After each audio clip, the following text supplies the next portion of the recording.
But we'll let people kind of load in to the live slash podcast. And yeah, the hard truth about salon ownership. It is it's not supposed to be easy. It is for some people, but not for everyone. And unfortunately, the hard truth is this: you may be an amazing hairstylist, you may be the best colorist, the best hair cutter, the best extension artist, but that doesn't necessarily mean that you're going to be the best owner. It's a completely different set of skills. It's a completely different way of looking at building a book for yourself opposed to building a team and building a book for them. So one of the, I think, biggest issues or bottlenecks is giving up the control of your brand to a certain extent, and which is why people kind of go into a suite or they shy away from having a big commission team or a bigger team. But when you talk about scalability, you talk about actually owning a business, the only real way to own a true business and not just a job for yourself is to develop a team. And so the hard truth is this: you you go into this as an artist and you look at everything in business from the same perspective that you went into building your book when you worked for a salon owner or you had a rental salon. You didn't have all the expenses of the rent and the cam charges and the color charge and like everything.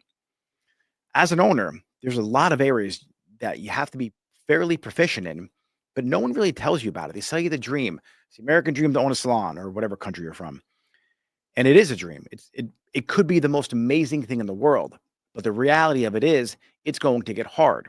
And there's a lot of things in business that if you do the right thing in business, like 100%, you follow the rules, you read all the books, you get all the mentors, you do everything perfectly the right way, but you do it at the wrong time, guess what? Doesn't work. So it's not just about doing the right thing, it's about doing the right thing at the right time with the right people. And that's the complexity of being a salon owner. It's having the judgment, the ability to know who is a good fit for your team and your culture and seeing through some of the bullshit that people feed you, whether that's a landlord, whether that's a distributor, whether that's a brand rep, whether that is a team member, a front desk person, a manager.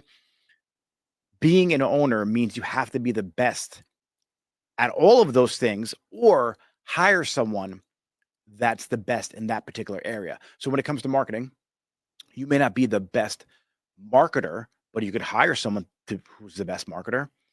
You have to at least learn the language. You have to know what good marketing really is and what it means. And then you have to understand, unfortunately, you have to understand the numbers. You could hire an accountant, you could hire someone to do your books for you, but you have to know what that data, what it means to your business. Someone could explain it to you.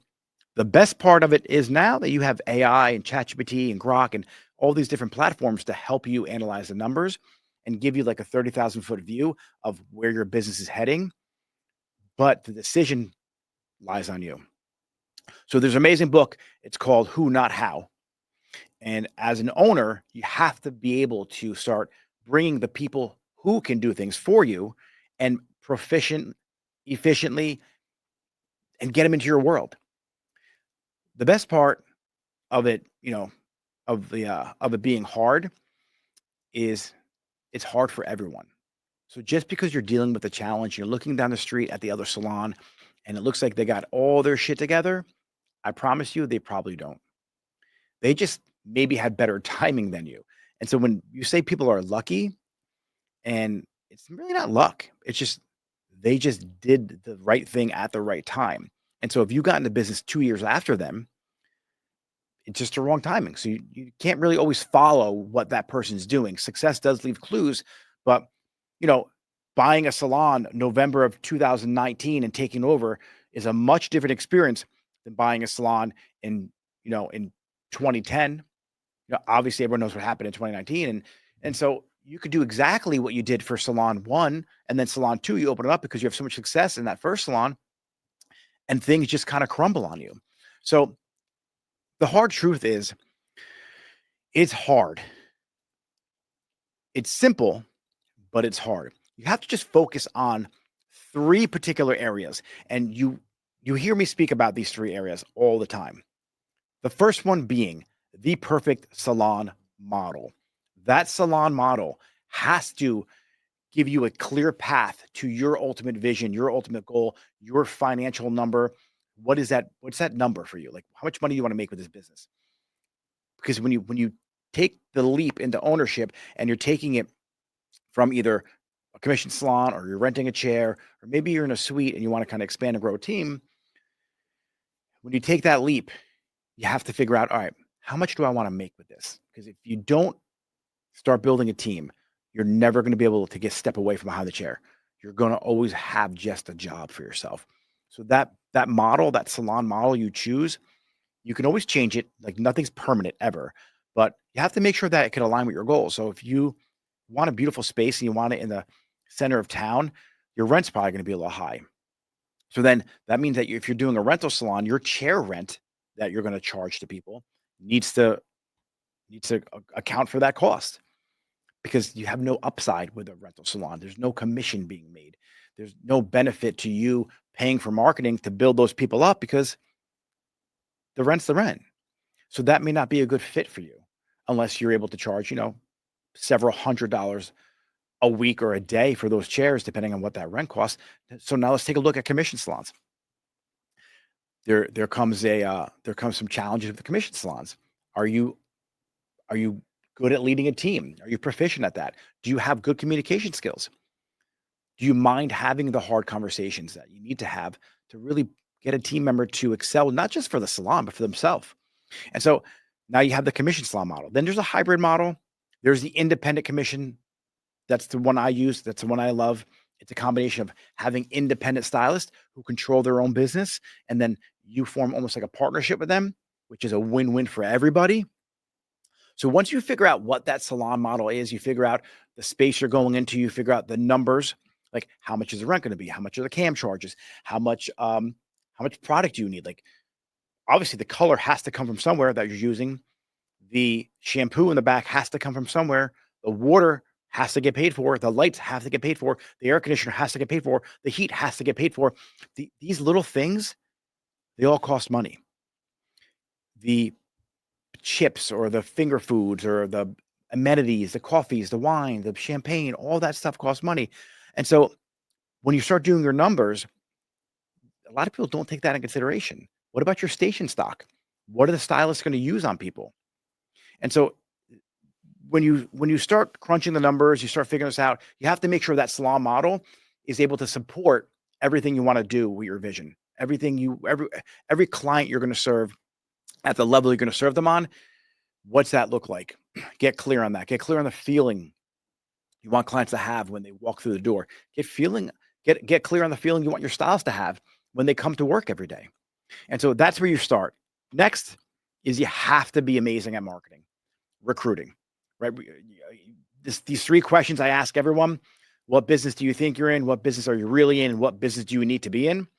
Those three questions are life-changing, and they will help give you clarity on how to run your salon, because a lot of people think they're in the beauty business, which is true. Yeah, we do hair, we do makeup, we do lashes, but if you're an owner with 10 chairs, what is your main purpose? It's to fill those chairs, not just with clients, but with stylists who work behind them. So you need to have some kind of a system in place that actually gets stylists to find out who you are, what you're about, what is your culture, what are your core values, what's it like to work for you, and make the decision to leave the salon they're at now and jump ship and go work for your team, because you're an amazing leader and you inspire people. And there's people out there in the hair community in your area that are just talking great things about you. And you need to make raving fans of those stylists. So when these people who work for you, they're at the dinner with their friends who also do hair, what do you think's happening in that conversation? A lot of people talk about work. And if every person who works for you is saying how amazing it is to work at that salon, how much their career has grown, what an amazing leader you are, it's probably going to entice people to jump ship and come work for you. So you have to look at your team as your clients. And a lot of people don't do that. You have to make your stylists raving fans of your brand, of your business, of your culture, of everything. And if you do that, you won't have a problem finding stylists. You won't. Second part of that is you have to engage with people and reach out and just say hi. You have to market your salon to stylists as well. And then part two is clients, right? Well, actually part three. Part three is going to be, how do you attract clients into your salon? so people aren't working behind the chair doing nothing all day. Like you have to make sure you have a steady flow of new clientele coming in, calling the salon, reaching out through Instagram. And that comes from a combination of amazing organic posts, amazing social media content, being completely visible online, making sure that when someone Googles best hair salon near me or in whatever town you live in, guess who pops up? Your salon. So salon ownership is is is difficult to do all of that by yourself, but you don't need to do it by yourself. That's why you build a team. And so anyone out there who's thinking about jumping over or jumping ship from their salon to open up a salon themselves, it's not impossible, obviously, because there's a ton of salons out there that do it. But I want to make sure that you fully understand what's entailed when you open up your own business. And so you need to stop looking at things from the perspective of that artist, of that technician who works behind the chair, and step into your true CEO entrepreneurial role. Put that hat on for every decision you make. It's going to be a battle for a lot of you because some people have done hair for 10 years. And so you have 10 years ingrained of that artist, of that mindset. You have to fix that mindset. So before you jump ship or before you open up your salon or even your suite, understand that there's a lot that goes into it. And I want to make sure that you're fully prepared for it and you didn't miss anything. So the 3 areas you're going to focus on: your perfect salon model, how are stylists going to find out about you, and number 3, how are clients going to find out about your salon and how you're the greatest salon in the area. So with that said, James, we're going to jump into a little Q&A. Okay. James, what's the title of this podcast again? The hard truth about salon ownership. Yeah. Oh, well, while people are loading up questions, guys, drop any questions in the chat. The hard truth is people are going to leave you as well. You're going to build a team and they're going to leave, right? It's going to hurt because you pour your blood, sweat, and tears into these people to develop their career. But just like you had the dream of owning a salon, they might too. So you can't take that personal. It's going to happen. Clients are going to leave. Things are going to go wrong. And the hard truth is, it's not going to be simple. I mean, it's not going to be easy. Simple, but you just have to do a couple things right. That's it. One wrong thing can ruin your whole business. So that's the difficult part. That's the hard truth. You burn one bridge with somebody who's in a mom's group on Facebook. Something happens with that person. She can just sabotage your salon's reputation with one social media post. That's the truth. But guess what? You can drown that noise out by having another 100 plus more raving fans online. So you have to understand that when you're dealing with the public, it's really difficult. And you're dealing with the public who come get their hair done, and you're dealing with the stylists who work behind your chair. So hope you guys are ready for that responsibility. It's amazing being your own boss. So let me just say that. I love it. I could never work for anybody myself. A lot of people don't want that responsibility. So, James, any questions? We have luxury nail bar. That's my issue now. I've had a team, and then when it doesn't work out, I try to do it myself. I know that's not the right way. Great. I'm going to answer that 1 second. Give me water. This guy. All right. So here's the thing. You're going to hear me say this all the time. If you guys are new to the podcast, if you've been listening for a while, James, what do you think I'm going to say? There's 2 problems that anyone's going to deal with. A process problem or a people problem? Fuck yeah, James. See? Yeah, you got a process problem. Your process of how you train people might be a little off. You don't have a clear definition of done. And I could be wrong with this, but more than likely I'm not, because I did the same thing. When you hire someone to do a particular task for you, you have a vision on what that looks like. You know how it should be done. You know your definition of done. You know what it means for this whole thing to be fully complete. You don't clearly articulate that to somebody. And so the way to solve that, 10, 80, 10. 10%, either your video share with them, you sit in like a meeting with them and show them how to do everything. Like take them through, first 10% is you showing them everything, clearly explaining what it means to be done.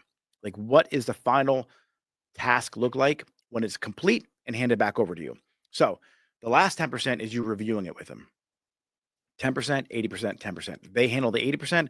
The bookends of the two 10%, you do together with them.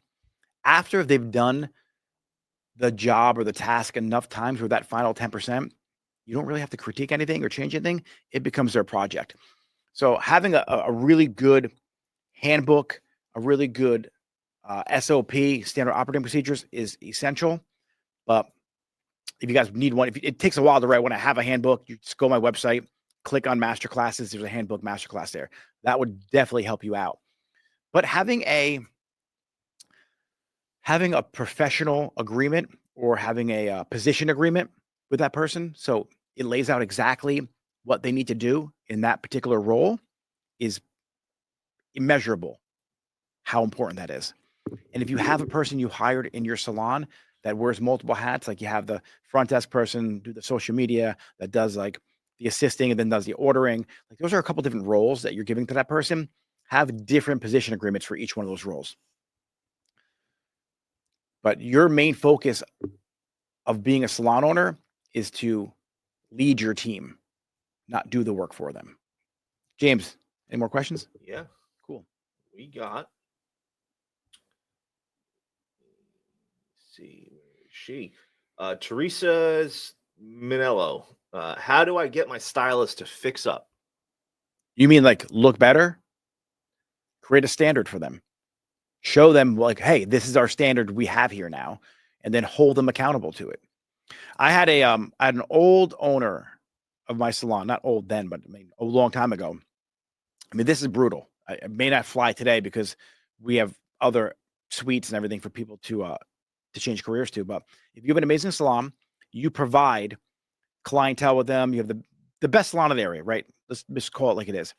And they don't live up to their standard that you set for them, send them home. They can't work that day. He would literally, if you came late, he would lock the door on you. Like, we took care of your book, go home. He was a savage. I mean, that's one extreme.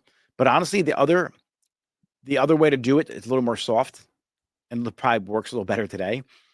Sit down with that person, have some kind of an agreement with your stylist, and then lay out exactly what it means to show up the right way, physically, emotionally, for their clients. And on the dress code part, like, we're artists, right? We don't want to be confined. The problem we deal with today is that the styles today look like shit. Like the baggy sweatpant look, like rolled out of, like, I just don't like it. And it doesn't, like, looking like you're going to the gym is not how you should go to work. And so unfortunately, a lot of owners deal with that. I deal with that. It's this whole sloppy, messy look, but you just have to be clear with them. Hey, this is the criteria for how we show up when we show up to work with our dress, and that's how you have to hold them accountable and let them know, hey, listen, what's going on? You okay? What happened? Haven't we had an agreement that this is how we're going to show up to work? This is the hardest part about ownership, is having these conversations with people and making sure they're showing up not for you as a salon owner, for themselves. Like, why would you want to show up to work looking like shit? Like, why is that? If you have your own style, that's one thing. But if you just roll out of bed, you look like you just rolled out of bed. That's disrespectful to the craft. That's disrespectful to the client who's coming in here to get the best version of that stylist.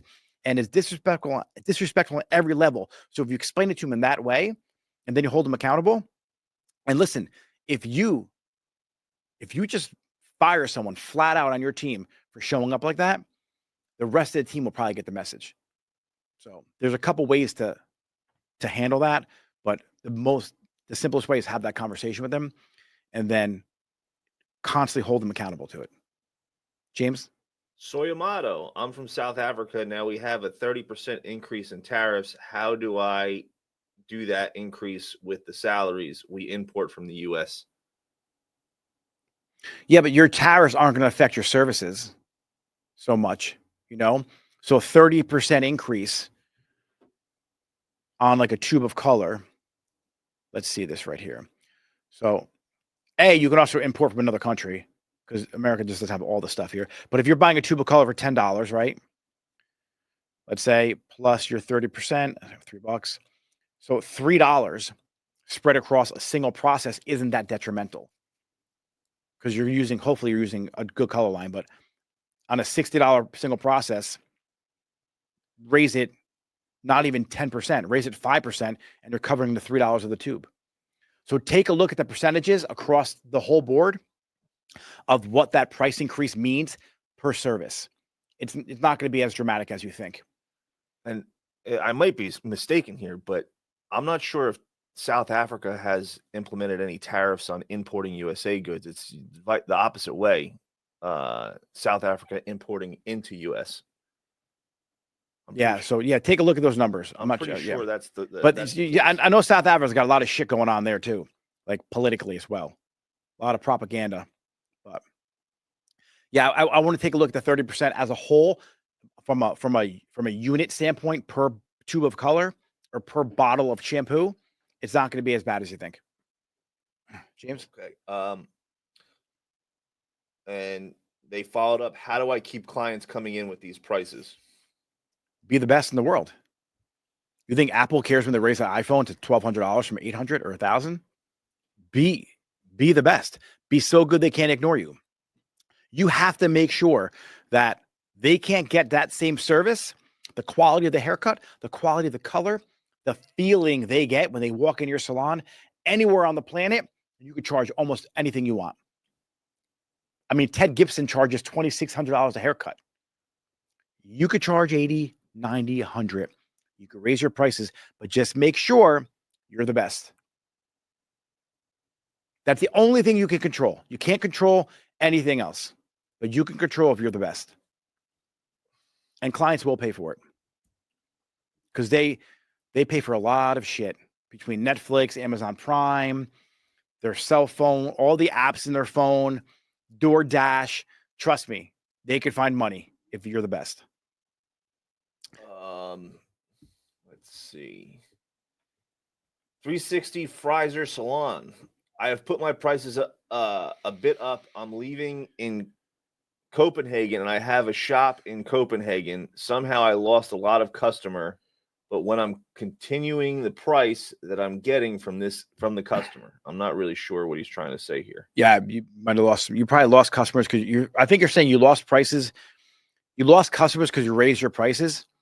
You can't just raise prices blindly. There has to be a reason for a price increase.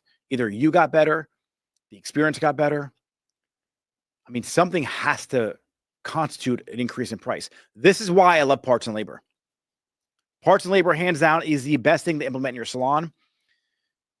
It's where you charge for the haircut or the highlights or everything that you do in the salon. All color services or keratins, you have a separate parts charge, which covers the chemical, the color, everything you use on that client. This way, if you get an increase on color, guess what happens? That portion of the service gets increased, nothing else. So when they ask you why it went up, color went up. So your single or let's say use the example that I give, partial highlight. You use 50 grams of bleach, 50 grams of color for a toner. If color goes up, like the example someone just gave us, 30%, that's $3 for the tube of color. Well, then when you do the math on whatever parts and labor comes out to be, it's probably going to be 32 cents. Not even that. It's going to be like probably 4 cents. So you go from 10 cents a gram to 15 cents a gram.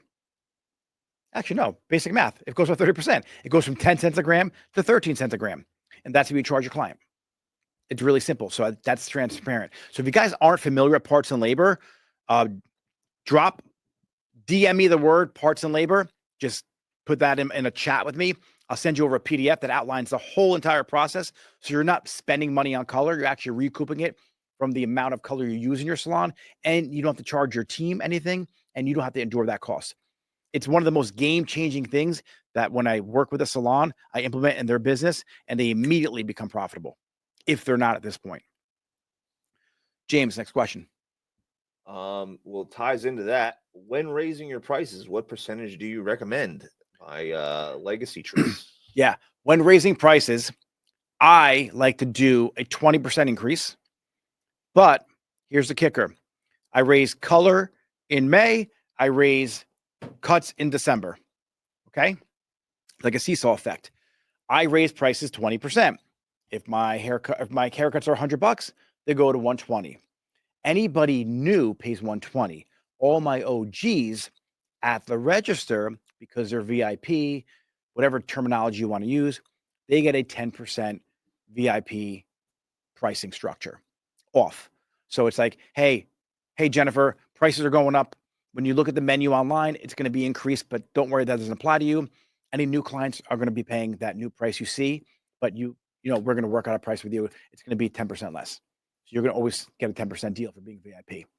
And so they always get that 10% deal.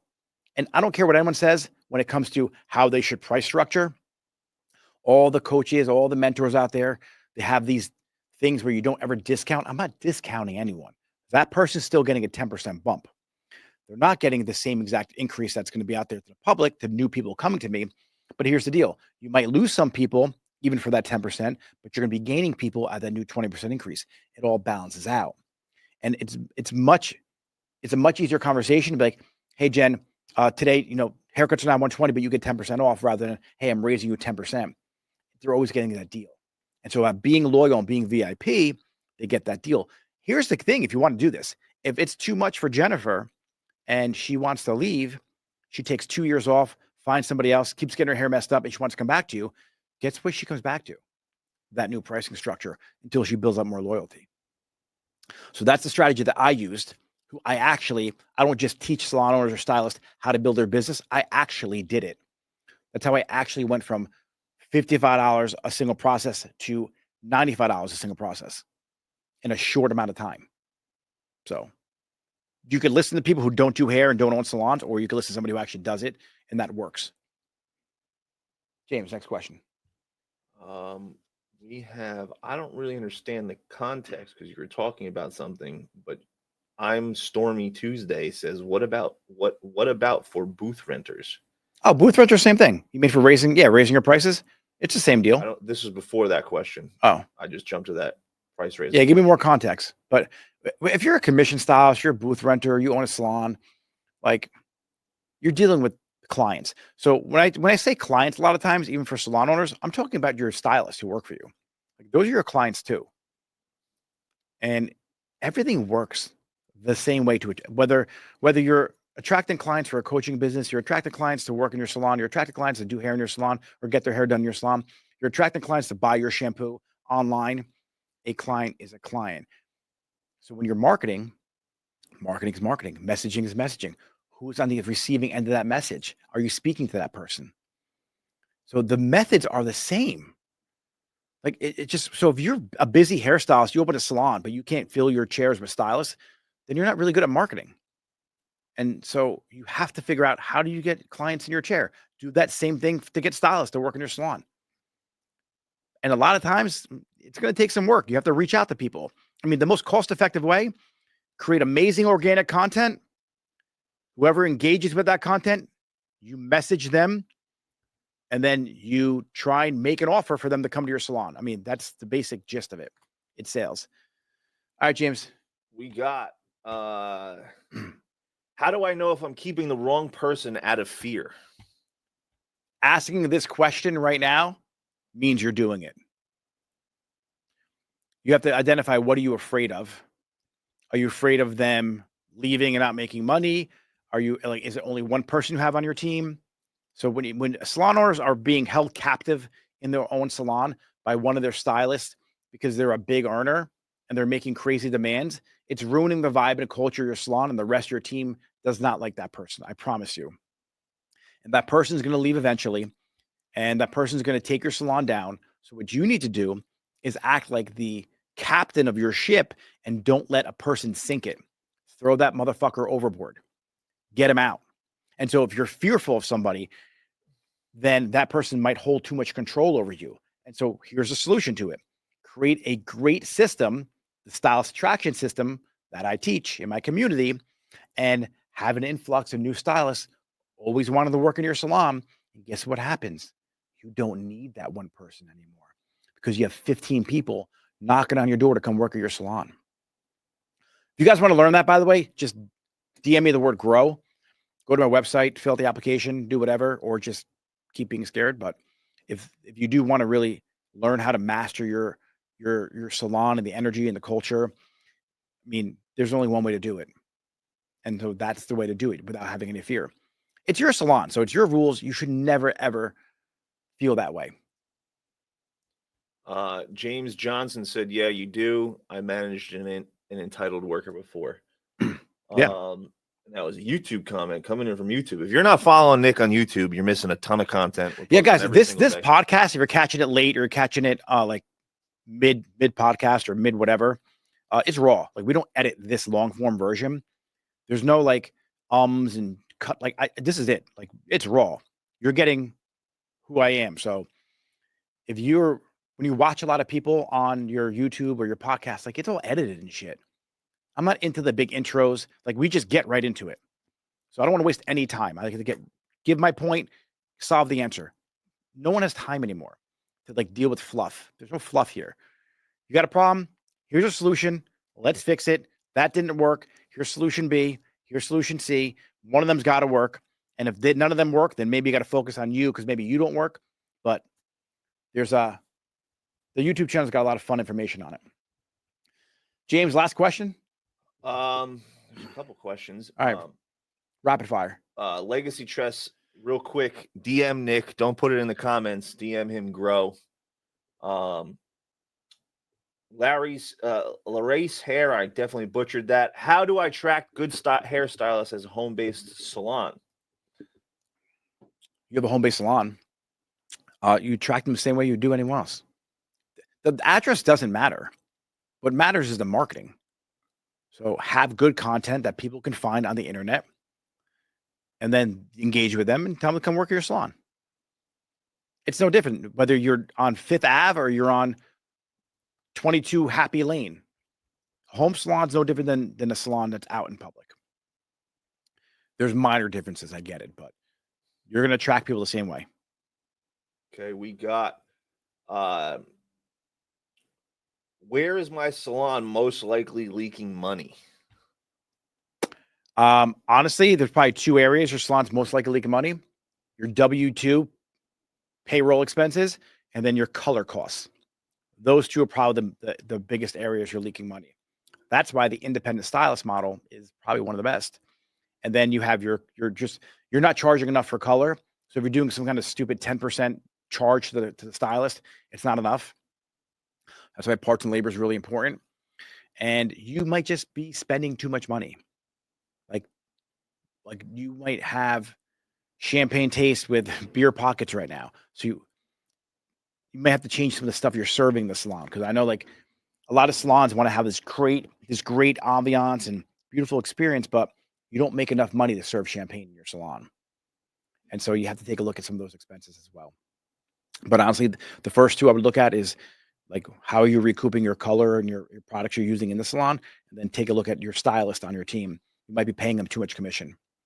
Because the reason why salons are successful is because commission salons, is because they really don't go above 45%, but then they lose stylists. So it's not really a win-win because they have to cover the payroll tax or the expenses. So when you switch to a different model, the Perfect Salon model we just talked about, you can give them a higher commission structure, and they have the ability to deduct all of their scissors and all their tools they buy, and they could write off a lot of stuff as a business. So there's a better way of doing it that's 100% legal, 100% compliant. If you want access to that, message me privately and we'll go in depth into that. But that's one of the reasons why you're leaking money as well. James Johnson wants to know, how do I manage an entitled worker? Why did you hire the entitled worker? And what were the clear guidelines of what it's like to work in your salon? So you don't here's the thing. Managers manage the operations of the salon. An entitled worker is a leadership thing. It's an entrepreneur thing.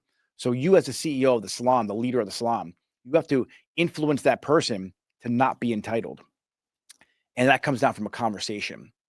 So I have something called the leadership feedback loop. And it's a series of 12 questions and then a series of questions you ask your team. And so one thing is you have to have regular meetings every month in your salon at a minimum. Then you have to have some kind of bi-monthly or quarterly one-on-ones with that person. And then the second they're acting entitled, you have to bring that person back down to reality and go over their core values, your initial hiring process, what it meant to be a team member, and wherever they're lacking and not showing what's like how they're pulling their own weight on the team.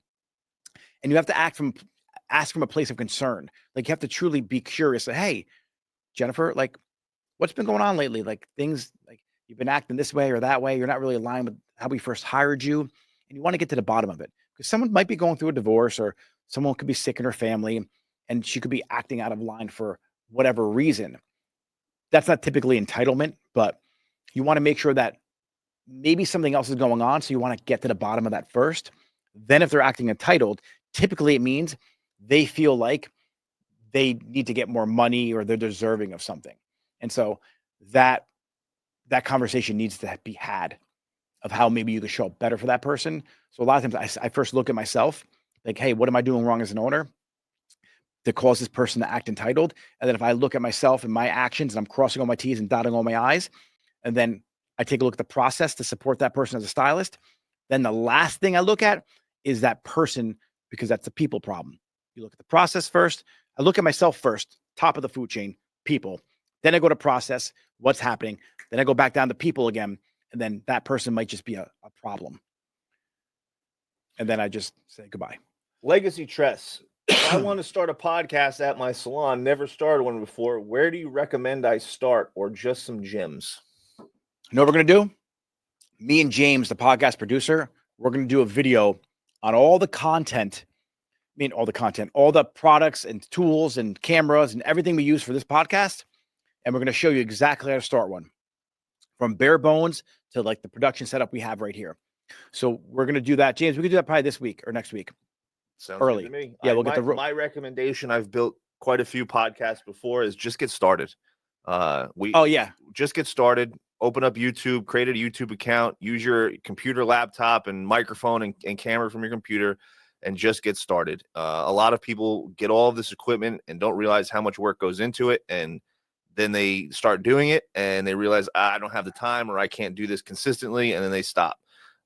So my suggestion is just get started, create some content. Yeah. You know what? Do 100 podcasts first. Do them every day for the next 100 days on your laptop or on your phone, and then buy the equipment. Yep. It's a lot of work. People don't realize not just getting behind a microphone and talking. There's a lot that goes into it. So if that's something that you want to do, I highly recommend doing it. It's a lot of fun, but it is a lot of work. Just get started. All right, cool. James, anything else? We're wrapping it up. I'm renting a suite. How do I get my clients into my suite? You're renting you message them. How do you get new clients or how do you get clients? How do I get clients in my suite? Oh, all right. This is the last question right here. So if you're moving to a new suite, here's what the checklist you have to get covered for yourself. I'm going to take that again so we can use that for a reel. So if you're going to open up a suite, here's exactly what you need to do. First thing, go to Google business page or Google business profile, create your own Google business page. Make sure you have your name, your phone number, your address is aligned with everything you're going to use on the internet moving forward. Create a great about me, upload all your pictures from your past of doing hair. So it's loaded with pictures. Then go on your phone, message every person you know, send them the link to your Google business page, say, leave me a review. Thank you for free. Don't call for shit. Like you've done their hair. They love you. They'll leave you a review. Next, well, part 1 and 2 or part 1A, make sure you have some kind of a landing page set up. It doesn't have to be a full-fledged website, something that people can visit to learn more about you. Make sure your social media is on point. Make sure that you have, if you don't want to use your cell phone, use Open Phone. So create an Open Phone account. It's a online phone platform. And then from there, you can have a phone number that you can use for your Google business page and people can call that number. And it's really simple to use. And that way you can have a virtual assistant help book appointments for you moving down the line. That's what you do.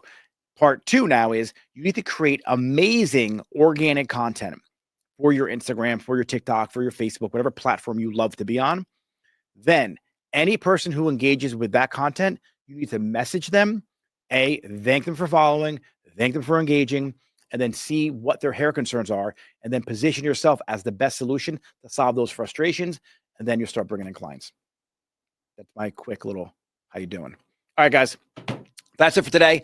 Everybody have a great rest of your, what's it, Thursday, James? Today's Thursday. All right, if you're from the Level Up Academy, we're going live at 1:00 to do like the real in-depth Q&A to really solve your problems. If you guys want to get in-depth with your business and figure out solutions to your problems, drop the word grow, not in this comment section, in the DMs. Fill out the application on my website. We'll get into a conversation to see how I can help, and we'll get you on the road to success. See you all later.